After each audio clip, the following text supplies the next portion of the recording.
सम्पूर्ण नमस्कार, स्वागत छ हाम्रो युट्युब च्यानल सजिलो तयारीमा।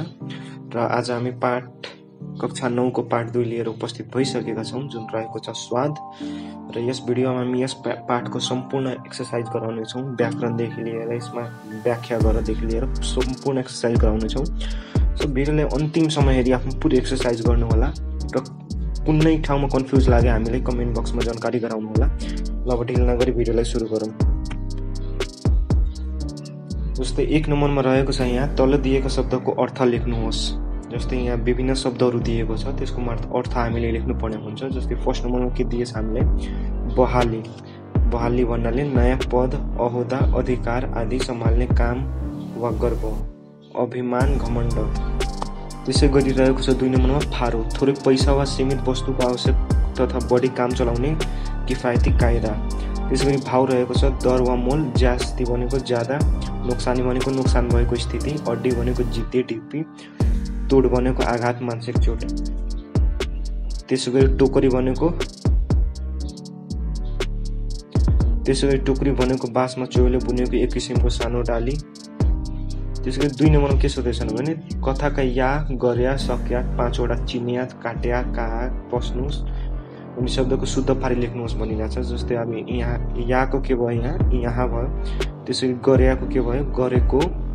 त्यसै गरी सक्याको, सकेको। 5 वटा चिन्या, चिनेको। काट्या, काटेको। कहाँ, पस्नुस् न पस्नुहोस्, लानुस् लानुहोस्। त्यसै गरी 3 नम्बरमा रहेको छ कथामा प्रयोग भएका निम्नलिखित टुक्राको अर्थ बुझी वाक्यमा प्रयोग गर्नुहोस्। खोटो हुनु। जस्तै टुक्रा दिएछ, त्यसलाई वाक्यमा प्रयोग गर्न भनिरहेछ हामीले। खोटो हुनु भनेको भाग्यमै खोटो भएपछि जति मेहनत गरे पनि केही उपलब्ध नहुने रहेछ। कुरा साँच्चीकै हो, हाम्रो भाग्यमा खोटो रह्यो भने हामी जति मेहनत गरे पनि आफ्नो सफलता प्राप्त गर्न अलिक गाह्रो हुन्छ, होइन साथीहरू। त्यसै गरी 2 नम्बरमा रहेको छ अड्डी कस्नु। अनावश्यक कुरामा अड्डी कसेर बस्नु त्यति राम्रो होइन। त्यसै गरी रहेको छ मुखमै झुन्डिनु। त्यसै गरी सेखी झिक्नु। 4 नम्बरमा तल दिएको अनुसारमा प्रयोग भएको उखान टिप्नुहोस्। साथीसँग मिली अन्य 5 वटा उखान खोजेर तिनका अर्थबारे छलफल गर्नुहोस्। जस्तै यो भयो हाम्रो त्यो अनुच्छेदमा दिएको उखान भयो, इलामीमा भागमा दुध र भात, अघिको तितो पछिको मिठो, जागर र सागर खाने बेलामा आगर, रातभरि करायो दक्षिणा हरायो भन्नाले अस्ति नेपाल लगभग 300 पर ओभर खेल्नु लास्टमा गएर हार्यो। त्यसलाई पनि भन्न सकिन्छ रातभरि करायो दक्षिणा हरायो। दिन उजेली सुती गुमाई, रात उजेली बिस्कुन्न सुकाई। अब यो त 5 वटा रह्यो जुन अनुच्छेदमा दिएको भयो, र 5 वटा हामी आफ्नो साथीहरूसँग छलफल गरेर जुन गरेछौँ त्यो यो भयो। काला अक्षर भैँसी बराबर। त्यसै गरी काम गर्ने कालो, मकै खाने भालु, जसले मह काट्छ उसले हात चाट्छ, सेवा गरे मेवा मिल्छ, र हात्तीको मुखमा जिरा। अब यसै गरी 5 नम्बरमा दिएको अनुच्छेद पढ्ने अनुक्रियात्मक शब्द पहिचान गर्नुहोस्। अनुच्छेदमा अनुक्रियात्मक शब्द पहिचान गर्नुहोस् भन्ने छ, जसको हामी उत्तर भयो लुरु लुरु, चपक्क, घुटुक्क, जुरुक्क, सरासर, घटघट।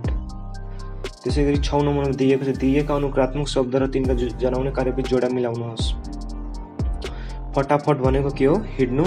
त्यसै गरी गमलङ भनेको उड्नु, घ्याच्च भनेको रोकिनु, कपाकप भनेको खानु। त्यसै गरी छ्याङ्ग भनेको उज्यालो हुनु, गल्लल भनेको हाँस्नु, हुरुहुरु भनेको हावा चल्नु। त्यसै गरी हाम्रो अर्को अब बोध र अभिव्यक्ति भन्ने अभ्यासतिर जाम। जसको 1 नम्बरमा के दिएछ हामीलाई, तल दिएका शब्दको शुद्ध उच्चारण गर्नुहोस्। घृणा, भाषण, स्वास्थ्य, टुक्करी, सान्त्वना, गौरव, महँगो, ज्यालादारी, विक्रेता। शुद्ध उच्चारण गर्न भनिरहेछ, ठिक छ। जसको घृणा के भयो, घृ प्लस ना घृणा। भाषण के भयो, भा सन भाषण। स्वास्थ्य के भयो, स्वास्थ्य। टोकरीको के भयो, टोकरी। सान्त्वनाको के भयो, सान्त्वना। त्यसैगरी गाह्रो के भयो ग रौ, महँगो के भयो महँगो, ज्यालादारी के भयो ज्यालादारी, विक्रेताको विक्रेता। त्यसैगरी 3 नम्बरमा दिएको छ दिएका शब्दको अक्षर संरचना पढ्नुहोस् र पाठमा अक्षर संख्या फरक भएका 5 वटा शब्द टिपी तिनको अक्षर संरचना देखाउनुहोस्। जस्तै यहाँ शब्दहरू दिएछ, कुन कुन शब्द हामीलाई शब्द दिएकै छ, उसको अक्षर संरचना कसरी मिलेर बनेको छ त्यो भयो अक्षर संरचना, र उसको कति संख्या अक्षरको कति संख्या रहेको छ त्यो हामीलाई यहाँ यता लेखेको छ।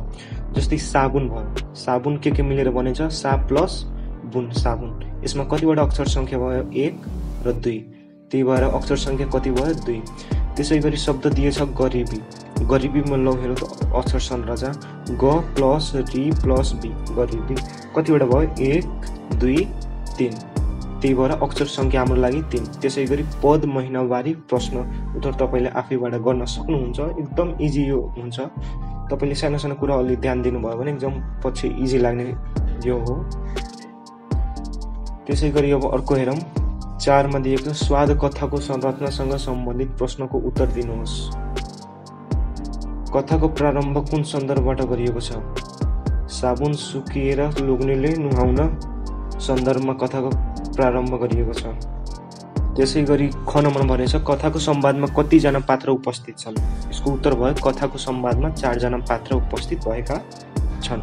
त्यसैगरी ग नम्बरमा भनेको छ कथाको अन्त्य कुन घटनामा भएको छ, उत्तर यसको माछा किन्दा लिएको 500 रुपैयाँ ऋण तिर्ने घटनामा कथाको अन्त्य भएको छ। त्यसैगरी कथाले कहाँको परिवेश अँगालेको छ, आजभन्दा लगभग 50 वर्ष अगाडि नेपालको कुनै एउटा सहरको परिवेशले कथाले अँगालेको छ। यसरी तपाईहरुले गर्न सक्नुहुन्छ। र नेपालीमा के छ भने तपाईले एकदम राइटिङमा एकदम सुधार गर्नुपर्ने हुन्छ कि पछि गएर आफ्नो लोकसेवातिर पनि गर्दा अलि भेट्न अलि सजिलो होस् भनेर अहिलेदेखि नै तपाईहरु राइटिङ अलि ध्यान दिनुभयो भने पछि तपाईले गाह्रो हुँदैन के। त्यसैगरी अब ढिला नगरी अर्कोमा लागौं। 5 नम्बर तल दिएको कथाको अंश मौन पठन गरी सोधिएको प्रश्नको उत्तर लेख्नुहोस्।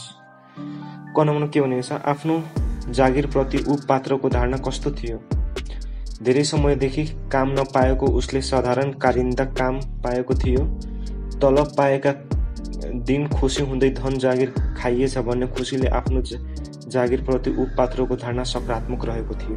कस्तो रहेको थियो, नकारात्मक सकारात्मक रहेको थियो। ल सकारात्मक रहेको थियो।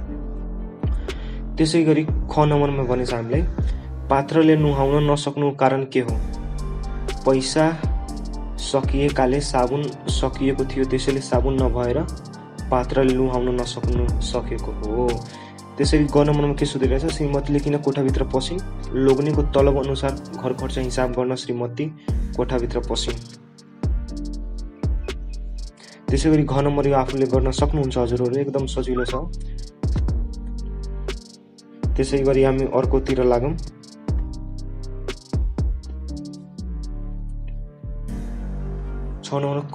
कथा पढिदिएका संवाद कसले कोसँग भनेका हुन् पछि आउनुहोस्। जसले साबुन किनेर ल्याउनु क्या एक भारी, कसले भनेको होला तपाईले एकचोटी इमेजिन गर्नुस् त, याद पार्नुस् त कसले भनेको होला यो र कसले भन्यो होला। थाहा भयो कमेन्ट बक्समा आफ्नो एन्सर लेखिदिनुस् त कसले भनेछ। इफ आएन भने हामी भिडियो अगाडि बढाउँछौँ। ल स्वास्नीले आफ्नो लोग्नेसँग भनेकी छिन्। त्यसैगरी ख नम्बरमा मैले हिसाब गरे भन्दा बढी नै रकम पो आएछ त, कसले भन्यो यो, लोग्नेले आफ्नी स्वास्नीसँग। त्यसैगरी सागपातमा धेरै भिटामिन हुन्छ, कसले भनेका हुन्, लोग्नेले सम्झिएका छन्।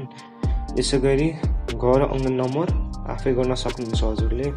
7 नम्बरमा के भनेको छ भने कथामा आएका महिनाभरिको थप कमाई 7.5 रुपैयाँ, माछाको मूल्य 7 रुपैयाँ केजी, 1 रुपैयाँ किलो तरकारी जस्ता भनाइबाट कथाको वर्णन गरिएको समय कति पहिलेको हो अनुमान गर्नुहोस्। यसको उत्तर के भयो, कथामा आएका महिनावारीको थप कमाई 7.5 रुपैयाँ, माछाको मूल्य 7 रुपैयाँ केजी, 1 रुपैयाँ किलो तरकारी जस्ता भनाइबाट कथामा वर्णन गरिएको समय लगभग आजभन्दा 50 देखि 69 वर्ष अघिको हो भन्ने अनुमान गर्न सकिन्छ। मजाले लेख्नुस् है। जुन ठाउँमा डाउट लाग्यो मैले कमेन्ट बक्समा सोध्नु होला, म तपाईँको एक रिप्लाई गर्नेछु।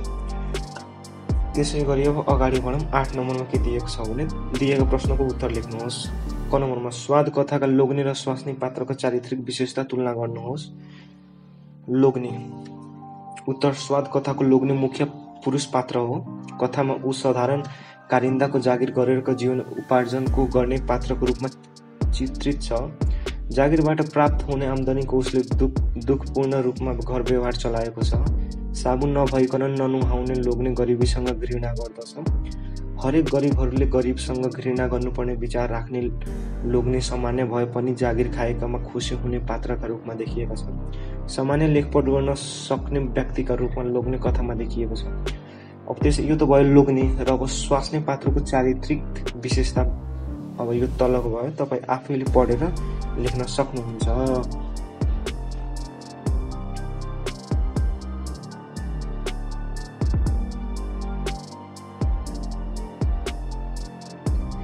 त्यसै गरी अब ख नम्बर पढेनौँ। कथामा नेपाली समाजको आर्थिक समस्याले कसरी चिनाइएको छ। कथाकार ध्रुवचन्द्र गौतमद्वारा लेखिएको स्वाद कथामा नेपाली समाजको आर्थिक समस्याले चिनाइएको छ। कथामा एउटा सामान्य आर्य अर्जन भएको परिवारको समस्या दर्शाइएको छ, जहाँ कारिन्दाको काम गरेर प्रत्येक महिना प्राप्त हुने रकम उक्त परिवारको आधारभूत आवश्यकता पूरा गर्न पर्याप्त हुँदैन। मिठो खाने, राम्रो लगाउने, सन्तानका आवश्यकता पूर्ति गर्ने जस्ता कुरामा समस्या आउँछ। आम्दानी सीमित भएको तर आवश्यकता असीमित भएको हुँदै सबै अभावकै अभावमा जीवन जिउन बाध्य लोग्ने र स्वास्नीको गरिबीको पीडामा कथामा प्रस्तुत गरिएको छ।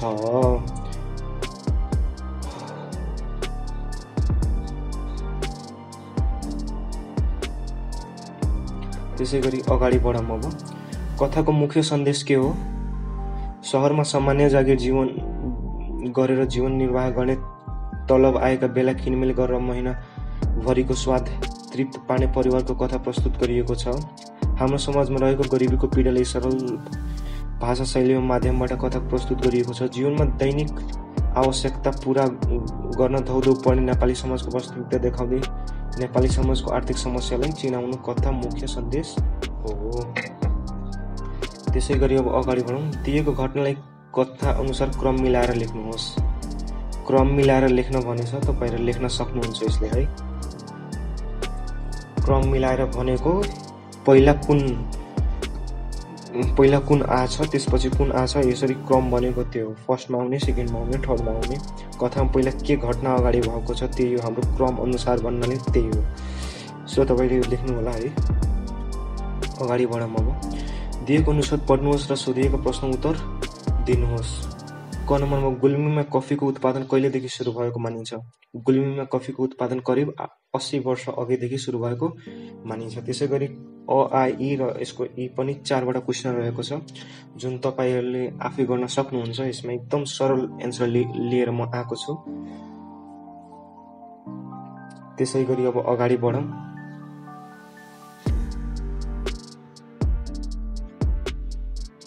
भाषा संरचना पहिचान गर्नुहोस्। व्यावसायिक शब्दको अर्थ स्पष्ट पार्नुहोस्। व्यावसायिक भनेको व्यवसाय सम्बन्धी विभिन्न व्यावसायिक भनेको हामी बिजनेस रिलेटेड हुन्छ कि, जस्तै बिजनेस रिलेटेड तपाईको कुनै गुड सेल्स भयो हैन, बिक्री खरिद, यो सब हाम्रो व्यावसायिक रिलेटेड कुरा भयो। त्यो पेशाको आधारमा हुने वा गरिने त्यो व्यावसायिक भयो। छुटाउँदैनन् र भयो क्रियापदको धातु पहिचान गर्नुहोस्। छुटाउँदैनन् भन्यो छुट्याउ, भएको भयो हुँ। अनुच्छेदबाट एउटा सकर्मक र एउटा अकर्मक वाक्य पहिचान गरी लेख्नुहोस्। सकर्मक वाक्य सोही ठाउँमा व्यावसायिक कफी खेती गर्न उनले नै किसान प्रोत्साहन गरेका थिए। अकर्मक वाक्य राजा वीरेन्द्र जिल्ला भ्रमणकै क्रममा आँपचौर पुगे। यिनमा अनुच्छेदबाट दीर्घ इकार लागेका शब्द पहिचान गर्नुहोस्। दीर्घ इकार, दीर्घ उकार, ह्रस्व इकार, ह्रस्व उकार, यो सबै हामी बच्चैदेखि पढ्दै आएको हो। सो नयाँ यसमा केही छैन। दीर्घ इकार लागेका शब्द भयो कफी, पर्यटकीय, खेती, स्थानीय, बारी, जानकारी, तत्कालीन। स्वाद कथामा नेपाली समाजमा कस्ता सामाजिक र सांस्कृतिक विषयको चर्चा गरिएको छ लेख्नुहोस्।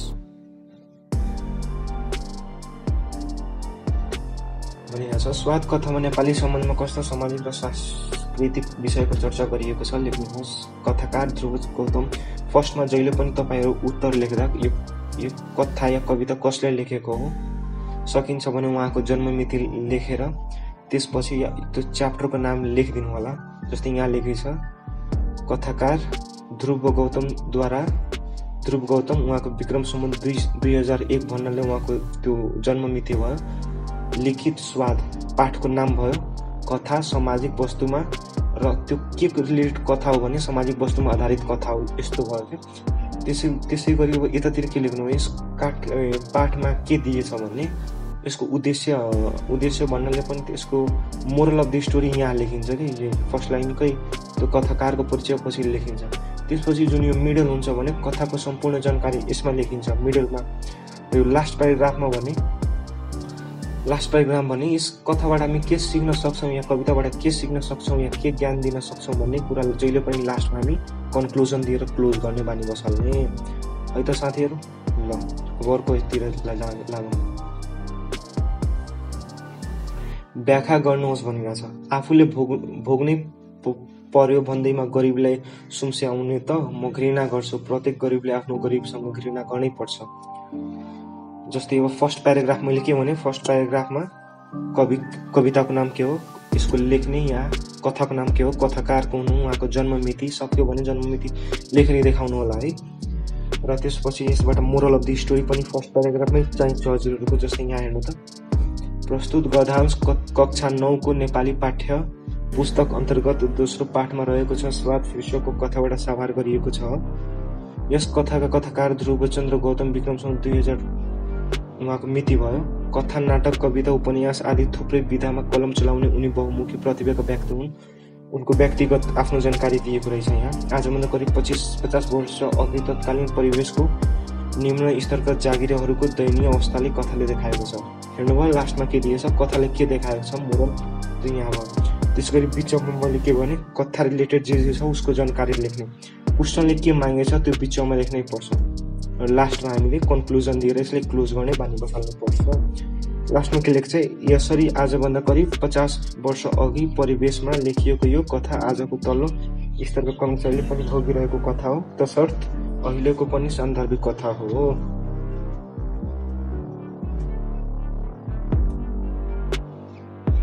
त्यसै गरी अब 13 नम्बर दिएको प्रश्नको उत्तर दिनुहोस्। स्वाद कथाले चर्चा गरे जस्तै हाम्रो समाजमा गरिबीको पीडा छ त तर्क दिनुहोस्। यहाँ के सोधिरहेछ भने स्वाद कथामा जस्तै गरिबीको पीडा देखाए जस्तै हाम्रो समाजमा छैन र छ एकदम धेरै छ कि उसमा एकदम दयनीय अवस्थामा पनि मान्छेले आफ्नो गुजारा गरिरहेका छन्। च्यानललाई सब्स्क्राइब गरेर अर्को भिडियो त्यही सोधिरहेछ उसको उत्तर त्यही आफ्नो एकदम सठिक उत्तर मैले यहाँ प्रस्तुत गरिदिएको छु। आफू भिडियो पज गरेर तपाईँहरू लेख्नु होला है। कुनै डाउट लाग्यो कमेन्ट बक्समा ठ्याक्कै त्यहाँ कुन डाउट लाग्यो कति नम्बरको भनिदिनु होला। म तपाईँले त्यो सल्भ भन्नाले पनि म तपाईँले त्यो सच्याएर या गल्ती भयो भने सच्याइदिउँला या कन्फ्युज भएको म राम्ररी बुझाइदिन्छु है। यदि हाम्रो भिडियो राम्रो लागिरहेछ भने कृपया एक लाइक समेत गरिदिनु होला। तल दिएको सन्दर्भ पढी तोकिएको कार्य गर्नुहोस्। घरमा बनाएका खाजा र पसलबाट किनेर ल्याएका यस्तै अन्य खानेकुराको तुलना गरी कक्षामा प्रस्तुत गर्नुहोस्।